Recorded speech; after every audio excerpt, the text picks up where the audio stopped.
வணக்கம் நண்பர்களே. பெரும்பாலான மாணவர்களுக்கு நினைவகத்தில் சொல்லக்கூடிய மெமரியை பற்றிய நிறைய சந்தேகம் இருந்துகிட்டே இருக்குங்க. உதாரணமாக மறதி ஏன் ஏற்படுது, மறதிக்கான காரணங்கள் என்னென்ன, என்னோட படிக்கிற சக மாணவன் ஒரு சப்ஜெக்ட் 70க்கு மேலே ஸ்கோப் பண்ணுறாங்க, ஏன் என்னால் ஸ்கோப் பண்ண முடியாமல் இருக்குது, நான் என்ன தான் விழுந்து படித்தால் ஞாபகத்தை நிற்க மாட்டேங்குது, புத்தகத்தை எடுத்தாலும் தூக்கமாக வருது, இது போன்ற நிறைய கன்ஃபியூஷன் இருந்துக்கிட்டே இருக்குது மாணவர்கள் மத்தியில். உண்மையிலே சொல்லப்போனால் இது போன்ற எல்லா விதமான கேள்விகளுக்கும் விஞ்ஞான ரீதியான விளக்கங்கள் நிறையவே இருக்குங்க. அந்த விளக்கங்களை பற்றி தான் இந்த பதிவை நாங்கள் பார்க்க போகிறோம்.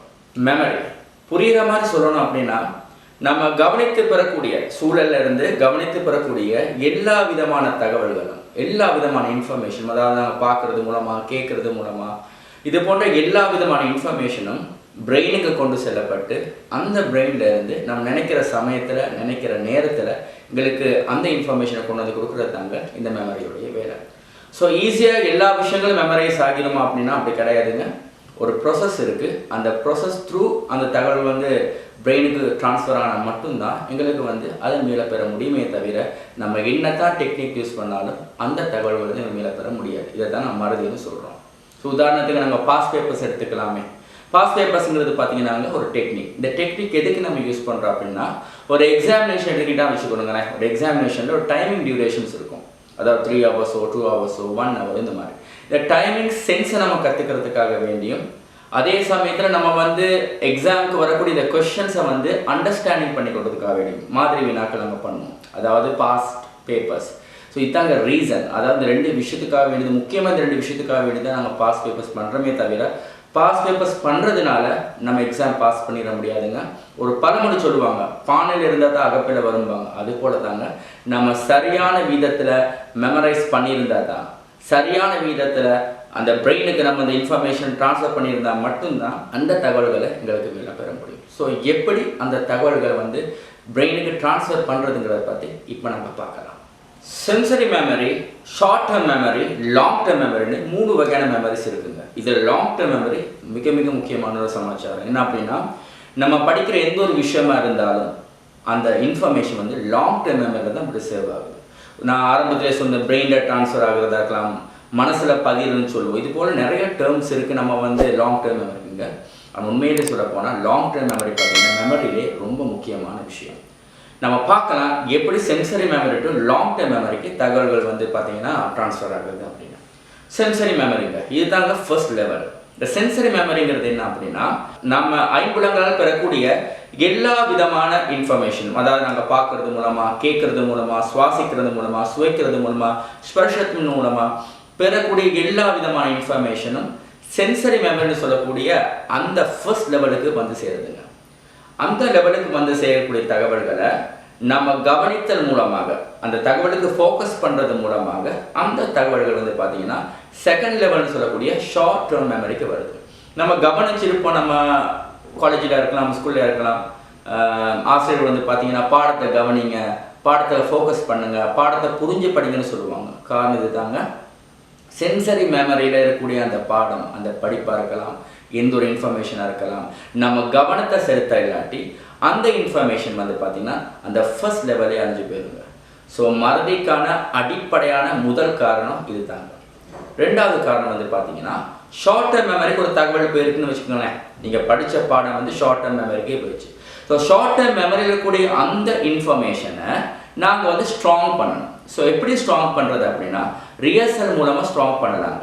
ரிஹர்சல்ங்கிறது என்ன அப்படின்னா, ஒரு விஷயத்தை மீண்டும் மீண்டும் பயில்தல், இல்லாட்டி ப்ராக்டிஸ்னு கூட வச்சுக்கோங்களேன். ஒரு மேக்ஸ் எடுத்துக்கலங்க, அந்த மேக்ஸை நீங்கள் பார்த்தீங்கன்னா திருப்பி செஞ்சு பார்த்தா தான் அதோடைய கன்செப்ட் நம்மளுக்கு புரிஞ்சு கொள்ள முடியும். சயின்ஸாக இருக்கலாம், ஹிஸ்ட்ரியாக இருக்கலாம், இது எல்லாமே பார்த்தீங்கன்னா நீங்கள் ப்ராக்டிஸ் பண்ணணுங்க. ஸோ ஒரு விஷயத்தை, ஒரு இன்ஃபர்மேஷனை நம்ம ப்ராக்டிஸ் பண்ண அந்த இன்ஃபர்மேஷன் பார்த்தீங்கன்னா ஸ்ட்ராங் ஆகுதுங்க. அந்த ஸ்ட்ராங் ஆகிற இன்ஃபர்மேஷன் மட்டும்தான் லாங் டேர்ம் மெமரி சொல்லக்கூடிய நம்மளோட அல்டிமேட் கோலுக்கு போய்ட்டு சேருது. ஸோ நம்ம சரியான முறையில், சரியான வீதத்தில் நம்ம ரிஹர்சல் பண்ண இல்லாட்டி அந்த தகவல்கள் பார்த்தீங்கன்னா ஷார்ட் டேர்ம் மெமரியிலே அழிஞ்சு போயிருதுங்க. மறதிக்கான 2வது காரணம் இது தான்.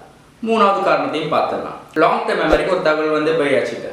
ஸோ அந்த லாங் டேர்ம் மெமரிக்கு போன அந்த தகவல்கள் பார்த்தீங்கன்னா எனி டைம் நீங்கள் ரீகால் பண்ணிக்கொள்ளலாம். பட் அது ஒரு கண்டிஷன் இருக்குது. என்ன அப்படின்னா, நீங்கள் லாங் டேர்ம் மெமரிக்கு சென்ட் பண்ண அந்த தகவல்கள் பார்த்தீங்கன்னா ரொம்ப காலமாக ரொம்ப காலமாக ரீகால் பண்ணாமல் விட்டிங்கன்னு வச்சுங்களேன், நாளுக்கு நாள் அந்த தகவல்கள் வந்து பார்த்தீங்கன்னா அழிஞ்சிக்கிட்டே வருங்க. ஒரு எக்ஸாம்பிள் சொல்கிறேன். சில எக்ஸாமினேஷனில் பார்த்தீங்கன்னா ஒரு சில கேள்விகளுக்கு பதில் எங்களுக்கு நல்லாவே தெரியும், பட் எங்களுக்கு எழுதி கொள்ள முடியாமல் இருக்கும். காரணம் என்ன? காரணம் வந்து என்ன அப்படின்னா ரீகால் பண்ணாதனால. ஒரு சிலர் பார்த்தீங்கன்னா அதையும் தாண்டி ஒரு கன்ஃபியூஷனில் வேறு ஏதாவது பதில் எழுதிடுவாங்க. இது எல்லாமே பார்த்தீங்கன்னா அந்த பெர்டிகுலர் தகவலை நீங்கள் ரீகால் பண்ணாமல் விட்டதுனால தாங்க. ஸோ இதுதான் அடிப்படையான காரணம். பதட்டத்துக்கும் இப்படி ஏற்படலாம், பட் அடிப்படையான ரீசன்ஸ் வந்து பார்த்தீங்கன்னா இது தாங்க. ஸோ மறதிக்கான 3 காரணங்கள் நான் சொல்லியிருந்தேன். அதாவது நீங்கள் கவனத்தை செலுத்தாதனால பாடத்துக்கு, 2வது நீங்கள் ப்ராப்பராக ரிஹர்சல் பண்ணாதனால, 3வது நீங்கள் ரிஹர்சல் பண்ணி லாங் டேர்ம் மெமரிக்கு போன அந்த தகவல்கள் வந்து நீங்கள் ரொம்ப காலமாக ரீகால் பண்ணாதனால. ஸோ இந்த 3 விஷயங்கள் தான், இந்த 3 ப்ரொசஸ் தான். இதை நீங்கள் சரிவர செய்யாத பட்சத்தில் தாங்க உங்களுக்கு மறதிங்கிற ஒரு விஷயம் ஏற்படுது. ஸோ இதை நீங்கள் கரெக்டாக பண்ணிட்டீங்கன்னு வச்சுங்களேன், உங்களுக்கு எனி டைம் உங்களுக்கு ரீகால் பண்ணலாம், எக்ஸாமையும் ஈஸியாக ஃபேஸ் பண்ணலாம். ஸோ இது ஆல் ப்ராசஸுக்கு ஒரு சின்ன ஒரு எக்ஸாம்பிள் சொல்கிறேன், புரியுதான்னு பாருங்கள். ஒரு படத்தை எடுத்துக்கோங்க, ஒரு மூவி. உங்களுக்கு பிடிச்ச ஃபேவரட் ஹீரோ ரஜினி சாராக இருக்கலாம், கமல் சாராக இருக்கலாம், Ajith sir, Vijay sir, Suriya sir, உங்களை எந்த ஒரு பிடிச்ச ஹீரோட படமாக இருந்தாலும் நீங்கள் ரொம்ப இன்வால்மெண்ட்டோடையும் ரொம்ப கவனத்தை கொடுத்து பார்ப்பீங்க. யோசிச்சு பார்த்துருக்கீங்களா? அந்த படத்தை வந்து ஒரு முறை தாங்க பார்ப்பீங்க, அடுத்த முறை அந்த படத்தை பற்றி ரிவ்யூ சொல்ல ஆரம்பிச்சிருங்க. இதில் பாசிட்டிவ் நெகட்டிவ் ரிவ்யூ கூட அந்த கதையை சொல்ல ஆரம்பிச்சிருங்க. அந்த படத்துடைய பெரும்பாலான பாகங்கள் வந்து பார்த்தீங்கன்னா உங்களுக்கு மெமரைஸ் ஆகிடுது. இது எப்படின்னு யோசிச்சு பார்த்துருக்கீங்களா? எப்படி இது மெமரைஸ் ஆகுது? வருஷ கணக்கு படித்த ஒரு பாடத்தை உங்களுக்கு மெமரைஸ் பண்ண முடியாமல் இருக்குது. எக்ஸாம் நினச்சாலே பயம் வருது, பதட்டம் வருது. பட் ஒரு 3 hours ஒரு படத்தை பார்க்குறோம், ஒரு முறை தான் பார்க்குறோம். எப்படி பெரும்பாலான பாகங்கள் எங்களுக்கு ஞாபகத்தை நிற்குது, அதை பற்றி நாங்கள் பார்க்கலாம். ஒரு படத்தை எடுத்துக்கிட்டிங்கன்னா அந்த படத்துக்கு நீங்கள் விருப்பத்தோடு தான் படத்துக்கு போகிறீங்க, யாருடைய கட்டாயத்தின் பேரில் அந்த படத்துக்கு நீங்கள் போகிறது இல்லை. அந்த படத்துக்கு போனதுக்கு பிறகு அந்த படத்தை ரொம்ப இன்ட்ரெஸ்டிங்காக கவனத்தை செலுத்துவீங்க. கவனத்தை செலுத்துறதுனால நான் என்ன ஆரம்பத்தில் சொன்னேன், சென்சரி மெமரி வந்து ஷார்ட் டேர்ம் மெமரிக்கு அந்த தகவல் வந்துடும். ஸோ ஷார்ட் டேர்ம் மெமரியில் வந்த அந்த தகவல், அதாவது அந்த படத்தை நீங்கள் வந்து என்ன பண்ணுறீங்க அப்படின்னா உங்களை அறியாமல் ரிஹர்சல் பண்ண ஆரம்பிச்சிருங்க. அந்த படத்தை பற்றி பேசுகிறீங்க, அந்த படத்தை பற்றி நினைக்கிறீங்க, நம்ம ஹீரோ இப்படியெல்லாம் நினச்சிருக்கான்னு பிடிச்சி போகிறீங்க, மகிழ்வு அடைகிறீங்க. ஸோ உங்களை அறியாமல் ரிஹர்சல் பண்ணுறீங்க. ஸோ 3வது விஷயம் என்ன அப்படின்னா அந்த தகவலை வந்து லாங் டேர்ம் மெமரி பதிஞ்சிருச்சு. அதே தகவலை நீங்கள் வந்து ரீகால் பண்ணுறீங்க. எந்த மாதிரி சமயத்தில் ரீகால் பண்ணுறீங்க? அதாவது அதே ஹீரோடைய படம் அடுத்த வருஷம் வருதுன்னு வச்சுக்கோங்களேன், அதே ஹீரோ அடுத்த வருஷம் வருது அந்த படம், அந்த படத்தோட இப்போ அந்த படத்தை கம்பேரிசன் பண்ணுவீங்க. இந்த படத்தில் எப்படி இருந்தது, அந்த படத்தில் அப்படி இல்லை அப்படின்னு கம்பேரிசன் பண்ண. அதாவது நீங்கள் ரீகால் பண்ணுறீங்க உங்களை அறியாமல் நீங்கள் என்ன பண்ணுறீங்க, உங்களை அறியாமல் நீங்கள் வந்து கவனத்தை செலுத்துறீங்க, உங்களை அறியாமல் நீங்கள் ரிஹர்சல் பண்ணுறீங்க, உங்களை அறியாமல் ரீகால் பண்ணுறீங்க. இதனால உங்களை அறியாமல் அது மெமரைஸ் ஆகிடுதுங்க. ஸோ படம் எப்படியோ பாடமும் அப்படியே. அதாவது நீங்கள் இன்ட்ரெஸ்டிங்கோட அந்த பாடத்தை கவனிக்கிற நேரம், நீங்கள் இன்ட்ரெஸ்டிங்கோட ரிஹர்சல் பண்ணுற நேரம், நீங்கள் இன்ட்ரெஸ்டிங்கோட அந்த பாடத்தை ரீகால் பண்ணுற நேரம், அந்த படம் எப்படி உங்களுக்கு வந்து மெமரைஸ் ஆகுதோ, எனி டைம் அந்த படத்தை பற்றி உங்களுக்கு பேசலாமோ, அது போல தாங்க பாடம். எனி டைம் உங்களுக்கு அந்த பாடம் வந்து பார்த்தீங்கன்னா பேசலாம், எக்ஸாம் எழுதலாம். எந்த ஒரு சமயத்துலையும் பார்த்தீங்கன்னா அந்த சப்ஜெக்ட் உங்களுக்கு வந்து ஞாபகத்தில் நிற்கும்.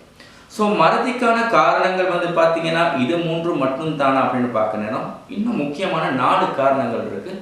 அந்த காரணங்களை பற்றி நம்ம கொஞ்சம் பார்த்துடலாம். மொதல் காரணம் வந்து பார்த்தீங்கன்னா நியூட்ரியன்ஸ். உடம்புக்கு தேவையான நியூட்ரியன்ஸ் இல்லாத பட்சத்தில், அதாவது விட்டமின்ஸ், புரோட்டீன், தண்ணீர், மினரல்ஸ் போன்ற நியூட்ரியன்ஸ் உடம்புக்கு பற்றாக்குறையாக இருந்தால் மறதி ஏற்படுறதுக்கு உண்டான வாய்ப்புகள் நிறையா இருக்குங்க. அதாவது நம்ம ஓட்டப்பானையில் தண்ணி விட்ட மாதிரி என்னத்தான் நம்ம படித்தாலும், என்னத்தான் மெமரைஸ் பண்ண நம்ம துடித்தாலும் எங்களுக்கு அது மெமரைஸ் ஆகாது, நியூட்ரியன்ஸ் பற்றாக்குறையினால. ஸோ அதை நம்ம சரிப்படுத்திக்கொள்ளலாம். இங்கே எப்படி? மருந்து மாத்திரை குடிக்கிறதுனால இல்லைங்க, நம்ம சத்தான சாப்பாடுகள் சாப்பிட்றதுக்கு முயற்சி பண்ணலாம். கீரை வகைகள் போன்ற சாப்பாடுகள் சாப்பிடலாம், தானிய வகைகள் சாப்பிடலாம். இது போல சத்தான சாப்பாடுகள் தேடி நீங்கள் சாப்பிட்டீங்கன்னு வச்சுங்களேன், மெமரிக்கு ரொம்ப உதவியாக இருக்குங்க.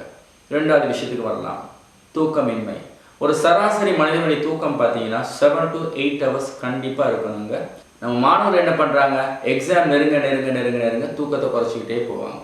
ஸோ தூக்கம் இல்லாத காரணத்தால் என்ன நடக்குது அப்படின்னா இந்த காக்னிஷன் வந்து பார்த்தீங்கன்னா ப்ராப்பராக இயங்காமல் விட்டுருதுங்க. ஸோ நம்ம என்ன பண்ணணும், பிரெயினுக்கு ஒரு ரெஸ்ட்டு கொடுக்கணும். அந்த ரெஸ்ட்டு கொடுக்குற இந்த டைமிங் தான் இந்த ஸ்லீப்பிங் டைம். ஸோ அதை கரெக்டாக பண்ணால் தாங்க காக்னிஷன் ப்ராப்பராக வேலை செய்யும், மெமரி வந்து ப்ராப்பராக வேலை செய்ய ஆரம்பிக்கும். ஸோ தூக்கம் ரொம்ப முக்கியங்க, பார்த்துக்குங்க. மூணாவது விஷயம் என்ன அப்படின்னா எக்ஸசைஸ், ப்ராப்பர் எக்ஸசைஸ். எக்ஸசைஸ் எந்த அளவுக்கு நம்மளுக்கு முக்கியம் அப்படின்னா, நம்ம சாப்பாடு எந்த அளவுக்கு முக்கியமோ, நம்ம தங்குறதுக்கு வீடு எந்த அளவுக்கு முக்கியமோ, உடம்புக்கு தண்ணீர் எந்த அளவுக்கு முக்கியமோ, அதே மாதிரி ஹெல்த்தியாக நம்ம இருக்கிறதுக்கு எக்ஸசைஸ் ரொம்ப முக்கியம். முக்கியமாக மெமரிக்கு வந்து பார்த்திங்கன்னா எக்ஸசைஸ் ரொம்ப முக்கியமாகுதுங்க. ஸோ முடிஞ்ச அளவு பார்த்தீங்கன்னா எக்ஸசைஸ் பண்ணுங்கள், ஸ்விம்மிங் போகலாம், ஸ்போர்ட்ஸ் பண்ணலாம். இது எதுக்குமே டைம் இல்லையா, அட்லீஸ்ட் வீட்டு வேலையாவது பார்க்கலாங்க. அதாவது கூட்டலாம், பெருக்கலாம், இது ஒரு கைண்ட் ஆஃப் எக்ஸசைஸ் தான். இது உங்களுக்கும் நல்லது, வீட்டுக்கும் நல்லது. ஸோ இந்த எக்ஸசைஸ் நீங்கள் ப்ராப்பராக டெய்லி பண்ணுற என்ன நடக்குது அப்படின்னா, உங்களோட மெமரி வந்து பார்த்திங்கன்னா ரொம்ப ஆக்டிவாக செயல்பட ஆரம்பிக்குது, மெமரைஸ் பண்ணுறதுக்கும் ரொம்ப ஈஸியாக அமையுதுங்க. ஸோ நாலாவது காரணம் என்ன அப்படின்னா எமோஷனல் இஷ்யூஸ். ஒரு சில மாணவர்கள் பார்த்தீங்கன்னா படிப்பு நினச்சி ஒரு பயம் ஏற்படுது, எக்ஸாம் நினச்சாலே பயம் வருது. ஒரு சிலர் பார்த்து அதையும் தாண்டி மன அழுத்தங்கள் ஏற்படுது, டிப்ரெஷன், டிஸ்ட்ரெஸ் போன்ற விஷயங்கள் ஏற்படுது. ஸோ இது போன்ற எல்லா விதமான எமோஷனல் இஷ்யூஸையும் பார்த்தீங்கன்னா ஒரு டூல் மூலமாக ஓரம் கட்டிடலாங்க. என்ன அந்த டூல் அப்படின்னா மெடிடேஷன், தியானம். ஸோ தியானங்கள் பண்ணுறது மூலமாக எங்கள் மெமரி வந்து என்ஹான்ஸ் ஆகுது. இது போன்ற எல்லா விதமான எமோஷனல் ப்ராப்ளத்தை வந்து பார்த்தீங்கன்னா ஷார்ட் அவுட் பண்ணிடலாம். எப்படி தியானம் இருக்கிறது பற்றி பார்க்கலாம். நல்லா கண்ணை மூடிக்கொள்ளுங்க, ப்ரீத்தை இழுத்து நல்லா விடுங்க. அந்த ப்ரீத்தை இழுத்து விடுறதை பார்த்தீங்கன்னா ஃபோக்கஸ் பண்ணுங்கள். அந்த ஃபோக்கஸிங்கை இந்த ஐப்ரோக்கு நடுவில் வச்சுக்கிட்டு ஒரு 15 மினிட்ஸ் டெய்லி இந்த மாதிரி பண்ணிங்கன்னு வச்சுங்களேன், உங்களுடைய மெமரி வந்து பார்த்தீங்கன்னா ரொம்ப ரொம்ப ரொம்ப ஆக்டிவாக செயல்பட ஆரம்பிச்சுடுங்க. ஸோ இவ்வளோ தாங்க. இந்த விஷயத்தை நீங்கள் கரெக்டாக பண்ண ஆரம்பிச்சுன்னு வச்சுங்களேன், அதாவது ப்ராப்பராக நீங்கள் வந்து இன்ஃபர்மேஷனை ட்ரான்ஸ்ஃபர் பண்ணணும்.